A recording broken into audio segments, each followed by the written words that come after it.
doesn't feel possible that October's already coming to an end and it's time to talk about what I read in the month, but I am here, I am decked out in all my Halloween stuff. That's definitely staying around as long as I can. I'm repping with this amazing scarf that came in the September Twisted Retreat box, and then I've got my new little like ghosts reading spooky shirt, and I am ready for this. Like I said though, I'm really sad that it's already the end of October and it's time to recap what I read. But going back to basics, I'm Stephanie, welcome to the reading room. This is the playlist where I review what I read in the last month, and I will do my best to keep it spoiler free, or at least warn you if I'm about to spoil something. But we are looking at all the books that I read in October. As you can see, there's definitely a theme with like spooky Halloween season reads. And as I say in all my reviews, these are solely about the books, not about the authors themselves. So, without further ado, let's dive in and talk about the books that I read in October. Alright, so first up we have The Legacy Witches by Cackle. So I started Spooky Month off with a book about witches. And I think I've had this on my to be read shelf for like months, as I really wanted to save this for October. But let's go ahead and see what the book promised to be about. Seeing ghosts and coming from a long line of murderous witches has made life less than sunshine and rainbows for Vianna. I'm just going to say Vianna because that's how I was pronouncing it in the book. It's Vianna. Could be Vienna. Not really sure. I said Vianna. But Vianna Roots. When she inherits the family's haunted house, she decides flipping the rundown dump for cash is the smartest move. But the ghosts that haunt her have a different plan. After encountering the spirit of a missing local witch, Vianna finds herself drawn to the mystery of who murdered the girl, and her meddling draws the attention of the oldest coven in Salem. When they make an offer on the house, Vianna hesitates. Cutting ties with the demon who possesses her home, and the transgender outcast witch who may just be the best friend she never knew she wanted, isn't so simple. The tainted legacy of the witches before her was why she ran 10 years ago, but this time, Vianna is ready to prove that the past doesn't define her. I want to say I got this either in Twisted Retreat or Unplugged. I'm betting it was one of those. Apologies, I'm not entirely sure which one. Overall, I liked this, but it did leave something to be desired. It just felt really light and kind of basic. It is the first book in a new series, so I get that there's going to be time spent on the world building, but it also wasn't enough in some ways. As, again, it's setting up a series, but the plot was very slow in this. We spent a lot of time watching Vianna, cleaning out her ancestral home, instead of investigating, what the hell is happening with her mother's coven in Salem. There are so many questions that I still have, and so many characters that were introduced that didn't really impact the story that much, and there's conflicts that didn't really get resolved. Again, I know it's going to be a series, but I still expect this book to be able to stand on its own. This reads very much like Chilling Adventures of Sabrina take on witches. These witches use magic to gain influence, power, and harm others. It was a pretty good portrayal of that particular use of magic. I love all things witchy, both good and bad, and this was definitely the darker side of magic. Blood magic, using animal bones, and binding others' powers, or bonding yourself with something darker to gain power. But on that note of chaos, or the Chilling Adventures of Sabrina, it read a little young at times. Vianna is a full-fledged adult, but comes across really young and naive, even though she knows her mom practices dark magic, and her house has a literal demon in it. She meets up with her old crush, Charles, who is coming on way too strong, but she kind of just goes with it and doesn't question anything. Also, I apologize since I literally just said I wasn't going to be spoiling much, and I hope this isn't a deal breaker, but there are some things going on around Vianna that she just goes out of her way to ignore, and is all, that's odd, Like, girl, you're surrounded by witches. You know magic exists. How do you not put two and two together and realize it's magic? On to some good things. I did like the portrayal of Viana's ability to see ghosts and watching them get stuck in their death loops, and then even seeing the older ghosts and how they continue to change even after leaving the world of the living. So I do want to offer some trigger warnings for this, as there is an instance of dead naming a trans character, and some of the ghosts are definitely products of their time that they lived in and hold very racist views and are not afraid of voicing those views. I will say Cass has some chops as a writer, and I would be curious about the second book to see if the pace picks up, but I'm also not going to be rushing out to buy it or get it from the library. I can tell that she has this robust world and these fascinating characters in her head, but I kind of feel like we only got 75% of her imagination down on paper. I rated this 3 out of 5 stars because it was what it promised to be, but I just expected or wanted more. But if you're looking for like a quick read about some dark witches, this could be a really fun read for next Halloween, or if you enjoy reading spooky dark witch books any time of year. Again, it was good. It just kind of read like it was a first draft that just needed more. It needed more polishing. But still exactly what it promised to be. All right. Fortunately, next up is The Stranger Upstairs by Lisa M. Matlin. This was an add-on to my September Book of the Month box, and I was so excited to read this in October based on the premise, as it sounded like a haunted house murder or a haunted murder house mystery with like the main character with her own secrets to hide as she strips away the house's secrets. But that's not exactly what we got. So, speaking of premise, let's see what the book said it was going to be about. A therapist and self-help writer with all the answers, Sarah has just bought a gorgeous Victorian in the community of her dreams. Turns out you can get a killer deal on a house where someone was murdered. Plus, renovating Blackwood House makes for great blog content and a potent distraction from her failing marriage. Good thing nobody knows that Sarah's past is as tainted as the bloodstain on her bedroom floor. But the renovations are fast becoming a nightmare. Sarah imagined custom avocado wallpaper, massive profits, and an appreciative husband who would want to share her bed again. Instead, the neighbors hate her guts, and her husband still sleeps on the couch. And though the builders attempt to cover up Blackwood's horrifying past, a series of bizarre accidents, threatening notes, and unexplained footsteps in the attic only confirm for Sarah what the rest of the town already knows. Something is very wrong in that house. With every passing moment, Sarah's life spirals further out of control, and with it, her sense of reality. But as she peels back the curling wallpaper and discovers the house's secrets, she realizes that the deadly legacy of Blackwood House has only just begun. So I'm going to say that this reads like a debut novel, and I do think Matlin has promise as a good writer, as I really loved picking this up in the beginning of the book and was really spooked out by like the weird goings on in the house.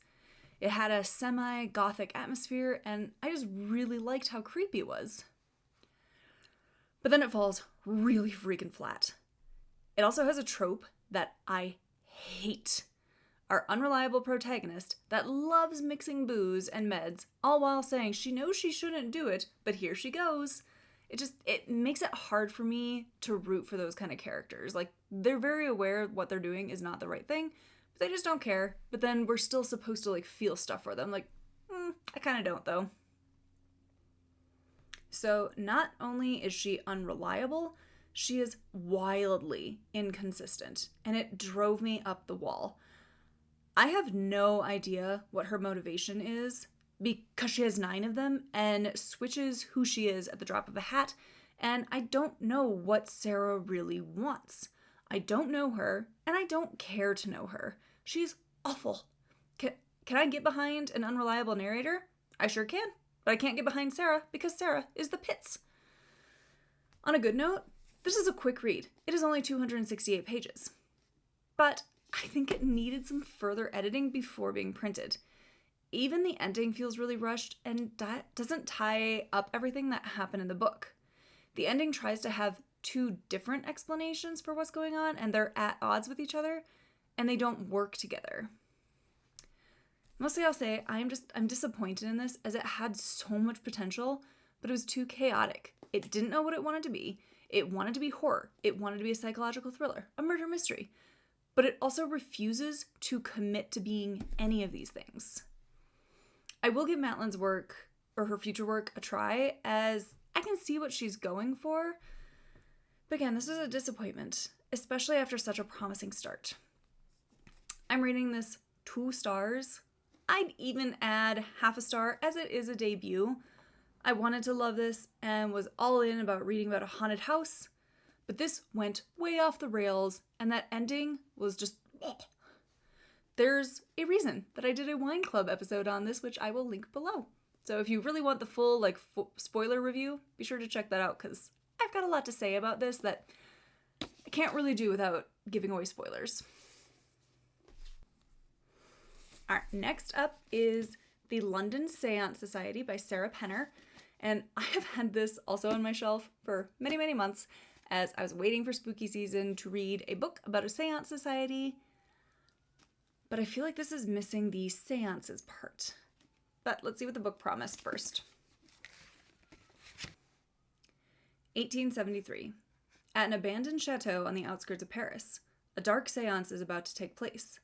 Led by acclaimed spiritualist Vaudeline, I'm probably mispronouncing that, but that's how I'm going to say it, Vaudeline Delaire. Known worldwide for her talent in conjuring the spirits of murder victims to ascertain their identities of the people who killed them, she is highly sought after by widows and investigators alike. Lena Wicks has come to Paris to find answers about her sister's death. But to do so, she must embrace the unknown and overcome her own logic-driven bias against the occult. When Vaudeline is beckoned to England to solve a high-profile murder, Lena accompanies her as an understudy.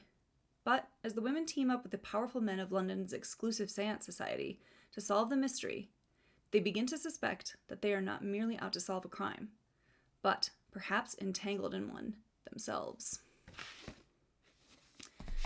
So, I liked this. This is my first work by Sarah Penner, but I also wanted more from it. I don't know why the first 3 reads of October were so bad for me.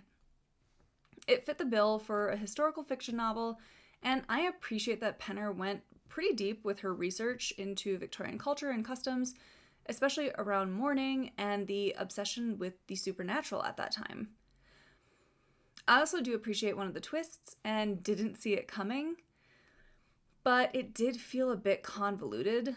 Like, there were probably better ways to get to the ending that a certain character wanted, and I did figure out pretty quickly who was involved with the shady things going on, as the cast of characters is pretty small.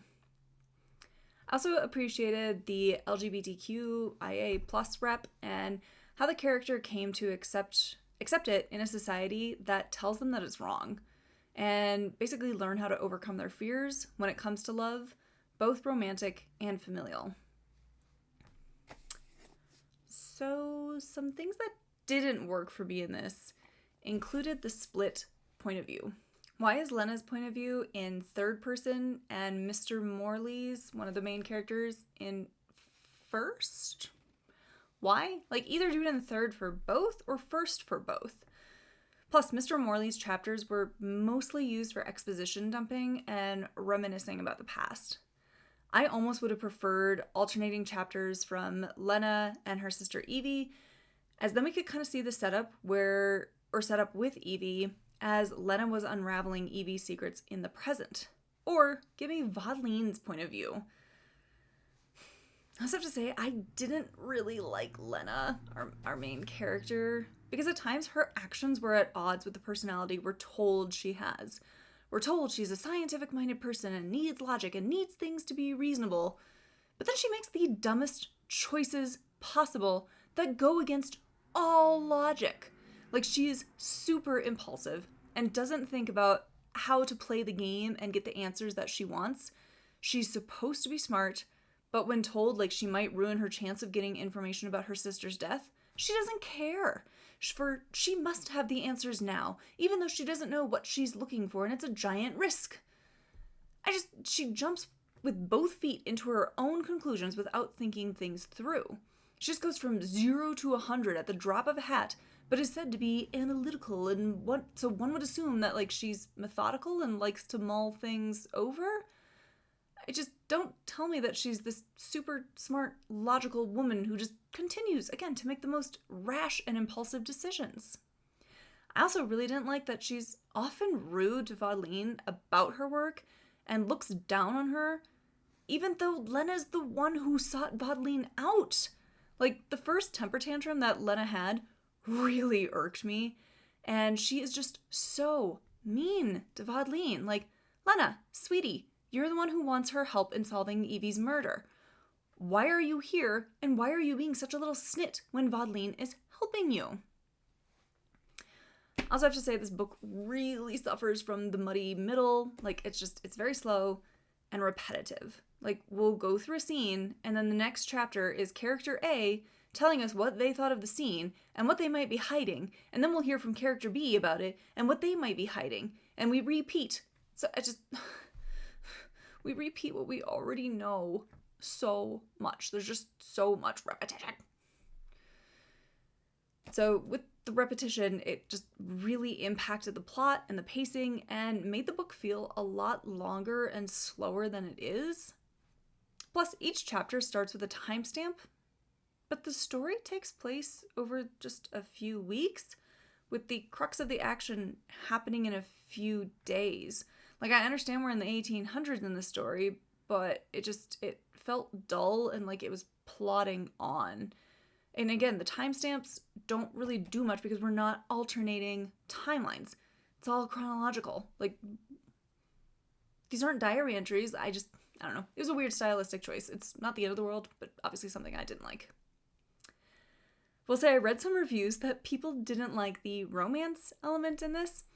I don't mind romances as subplots, but I did not see the chemistry between these two characters. I don't know what they really like about each other. I mean, I guess opposites attract, but this was a stretch. Like, if you're gonna write a romance, make me want to see them get together. So at the end of this, I'm kind of torn on the rating. I want to give it 3 stars, as it was fine. It had really good atmosphere and it was well structured. But I do feel like it's more of a 2.5 star read, as I wanted more paranormal stuff and seance-y things to happen in a book called The London Seance Society. I'll settle on 3 stars, as it was what it set out to be, and I've read worse. Which, what a compliment. Though, I did have a laugh as one character is called out for their meddling, and I swear to God, all I could think of was Scooby-Doo, like, popping into the story. It's just, these meddling kids. Like, I don't know. It made me laugh.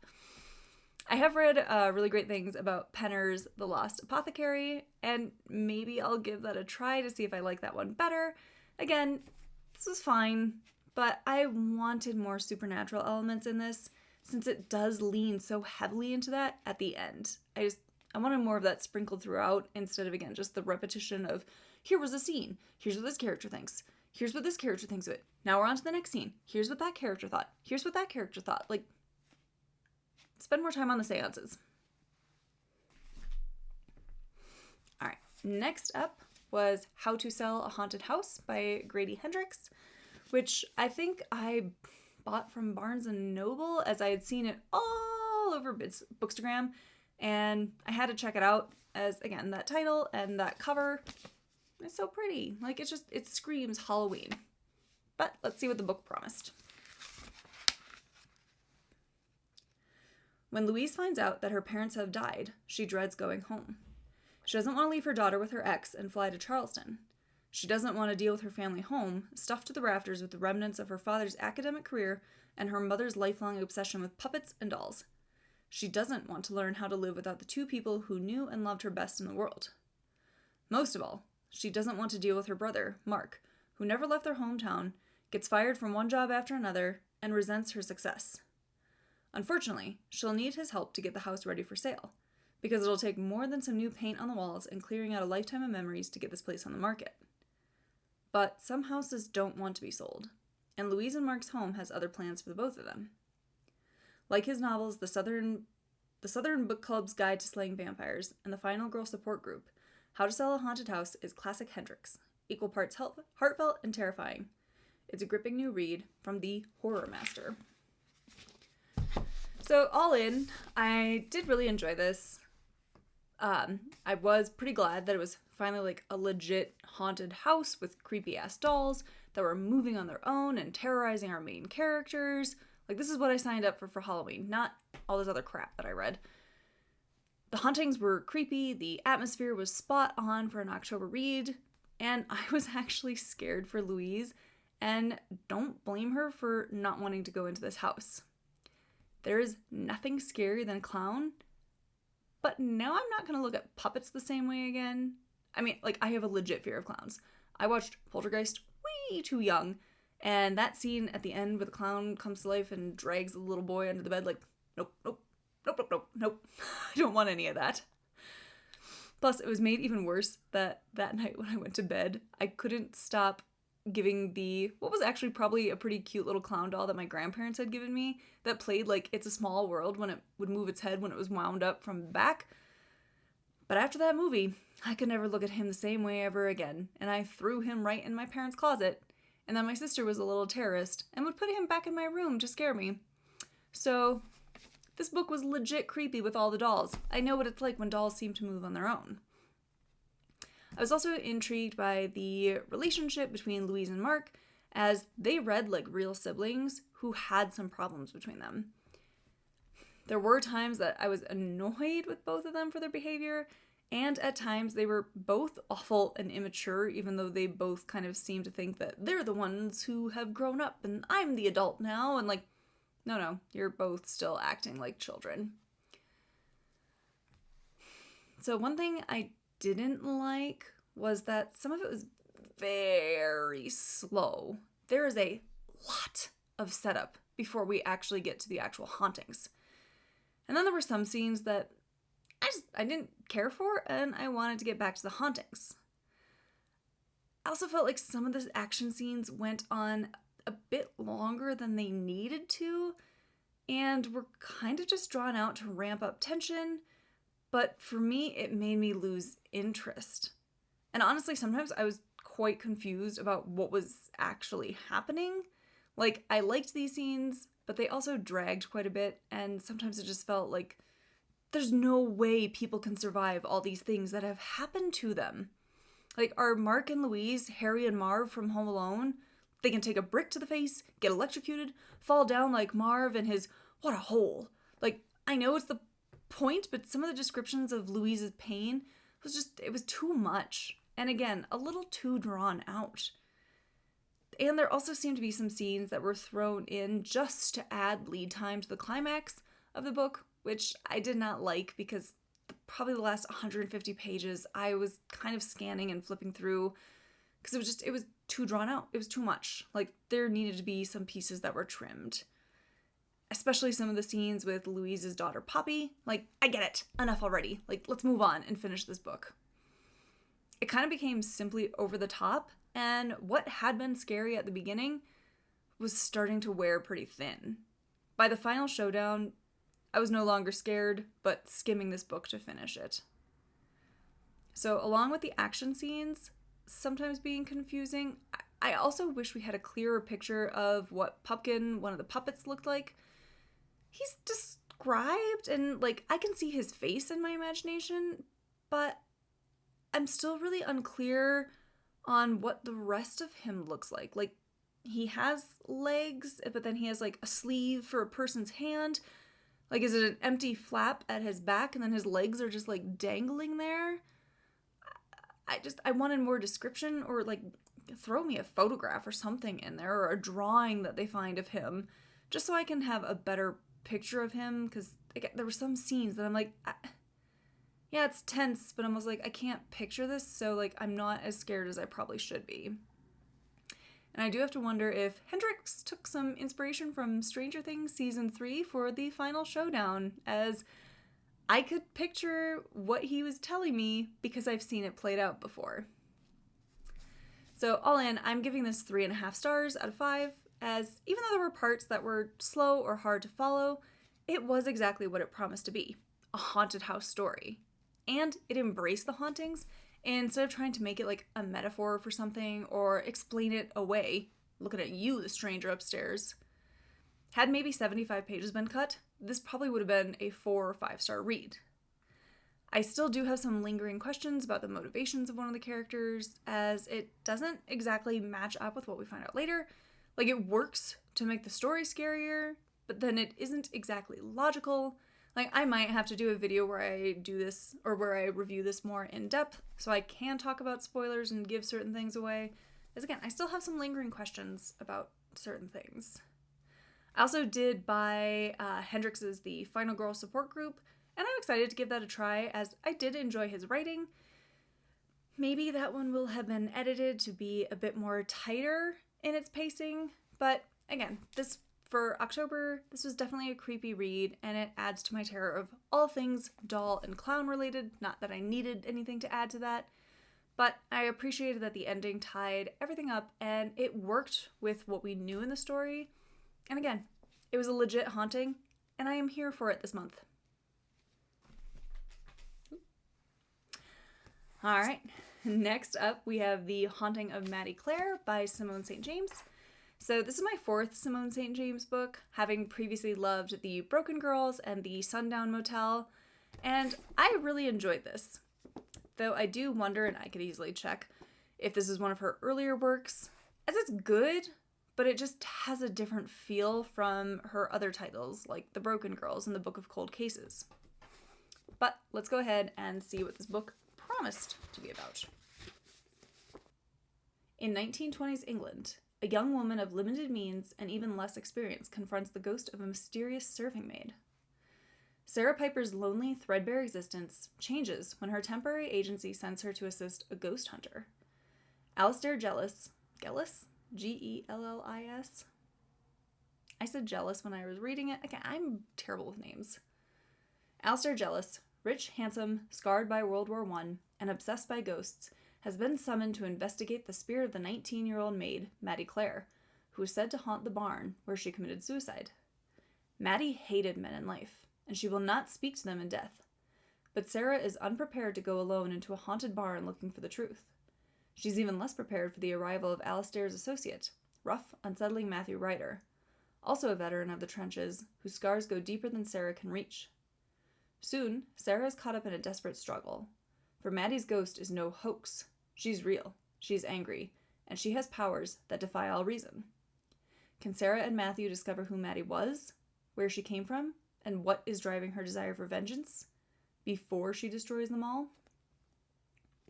So I can really tell that St. James likes history and writing stories set in other time periods, as this one was taking place in the 20s, and I really enjoyed the time period, the setting, and the descriptions of like their just daily life and the clothing that they were wearing.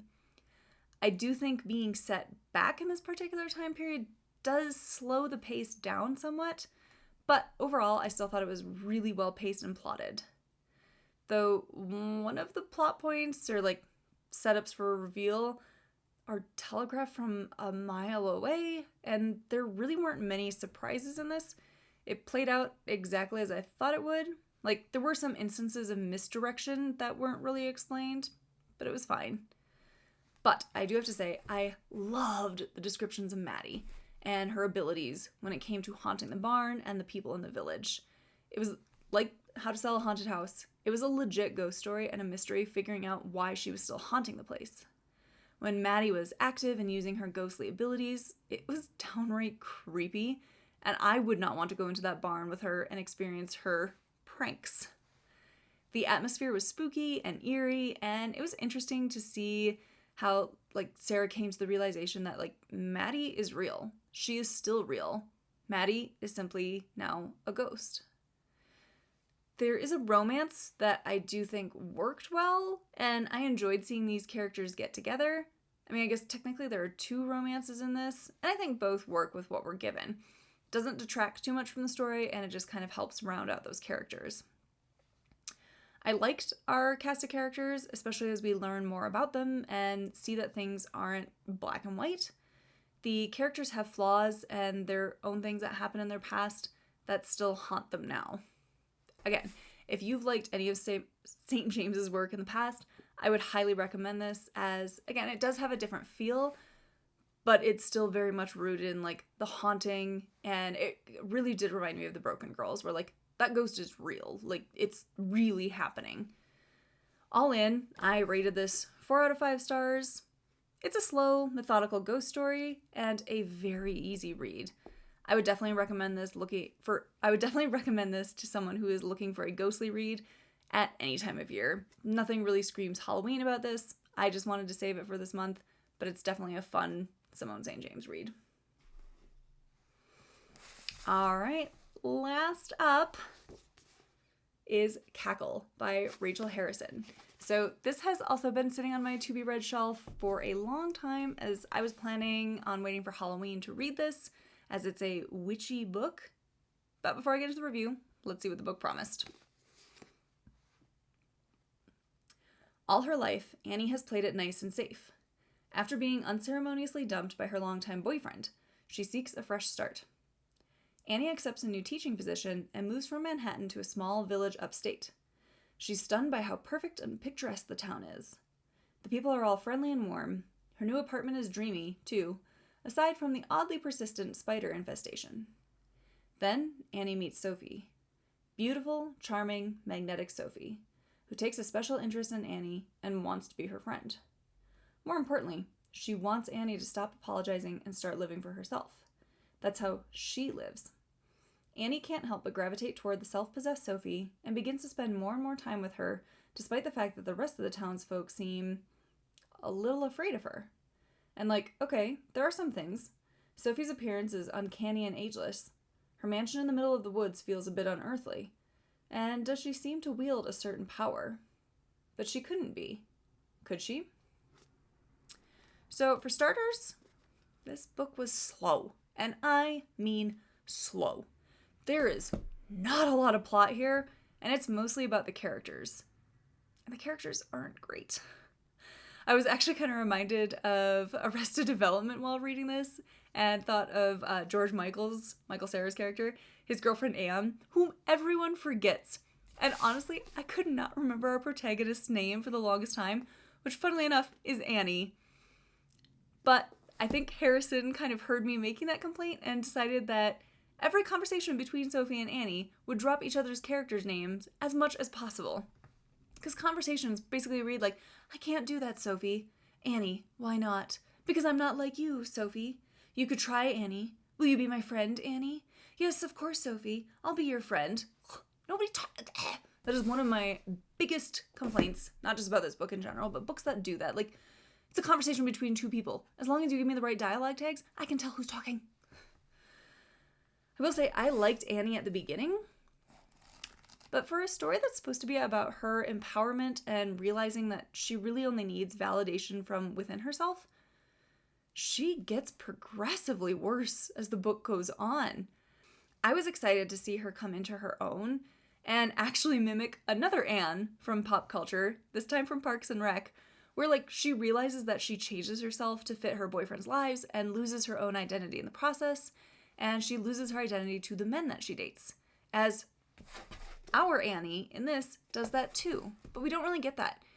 Annie just becomes bitter and takes it out on others. She's even rude and dismissive to the one student who seems like a good kid, but then turns around and is all, oh wow, why don't the kids like me? They're so terrible. And it's like, maybe because they know you're awful. The story really fell flat, which was a bummer, as, again, I have been waiting to read this. This has been sitting on my shelf. I see it all the time, and I was like, ooh, can't wait for October because I'm finally going to get into that. I bought it because I had seen good reviews about it. But there's just not much going on with this plot, and we have very minor subplots that don't even really seem to matter or have any sort of payoff. We don't even get real answers to some of the stuff that's happening in the background. It's just there. I also kept waiting for the scary stuff to ramp up, as technically I think this was billed as like a horror, or the author won some horror award for this. Where are those horror scenes at? Were they cut out of my version? Because there's some scary stuff, but it's not enough to make me... I would not classify this as a legit horror. I kept waiting for things to ramp up or Annie to freak out about what's happening in this small town. But no. Annie just strikes up a friendship with a very toxic witch. And I do mean toxic. Annie is worried Sophie might poison her at points. Like, what a healthy friendship. Like, this is who I'm supposed to be rooting for? I also kind of expected this to turn sapphic, as Annie constantly mentions how unbelievably beautiful Sophie is. Like, she is enamored with her, and not in a, oh wow, you're really pretty, or ooh, I can appreciate you aesthetically kind of way. It's an obsessive kind of, you're so beautiful, and oh, I could just stare at you for hours, and oh, you put on these clothes and this dresses, and oh, I'm gonna sleep over. Like, so are we going that route or not? I also really didn't like that Sophie is always calling Annie her pet, stroking her hair and carrying her around, and generally just stalking and trying to control Annie. I just don't get how Annie rationalized this friendship. Like, it's very unhealthy. The story relies a lot on the messaging of men bad, women good. Which, sure, are there terrible men out there? Yes. Are there also terrible women? Yes. Sophie and Annie are proof of that. I did see someone on Goodreads dub this as cozy horror, like cozy mystery or murder mysteries, and I kind of have to agree. Like, again, there are a few scary moments or kind of horrifying things that happen, but it makes up like 2% of the book. The rest is just about Annie's day-to-day life and her friendship with Sophie. I also have to say that ending is bad. Like, it's just really abrupt and felt very random. It felt like we're stuck with sad Annie for 90% of the book. She's finally getting what she's been begging for, then apparently has some sort of realization and does a complete 180 without earning it. I don't understand what happened. I don't know how she came to the realization that she did, or how she rationalizes it. The ending just left a really sour taste in my mouth. I'd rate this 2 stars if I'm being generous, because, again, it's around Halloween. I'm in the mood for witchy and spooky. It wasn't the worst thing I've ever read, but this was not what I was hoping for. The concept was great. The execution is where it went south. At times, it felt very inconsistent in tone. We've got witches, but we also have sad, mopey main characters who seem to finally be coming of age at the age of 30. But then we have some horror, and then we have some let's play dress up in the closet, and oh, I'm going to show you my clothes from the 1700s, and just the tonal shifts were very jarring and made it a lot harder to enjoy this. Now, I'm a little bit nervous as I was fully expecting to love this. I remember I bought it because it had great reviews on my first scan through. So I bought another book by Harrison that now I'm not so eager to pick up. I'll probably give it a go, as I like giving second chances to authors, and maybe this just wasn't the book for me and I'll end up loving her other work. It's happened before. Simone St. James is kind of the same way. Loved her first one, didn't really like the second read, so I tried a third and really loved that. Sometimes titles are just bad, and I'm really hoping that's just a case for this, because I'm disappointed. I'm very disappointed. I was hoping to end October on a high note with a good, witchy, scary read. Now I'm just as bitter as Annie. Alright, so that wraps up what I read in October. If you read any of the same books as me this past month, I would love to hear your thoughts, or if you have any recommendations for what I should read in November, please share those ideas in the comments below. I do think November is going to be a slower month for me, as I'm participating in NaNoWriMo, but I do have a few books earmarked for November that I'm hoping I can get to, including a few from my October to be read pile that I just didn't get to, so I'm going to keep spooky season going on as long as I can. But otherwise, thanks for joining me, and I'll see you next month in the reading room.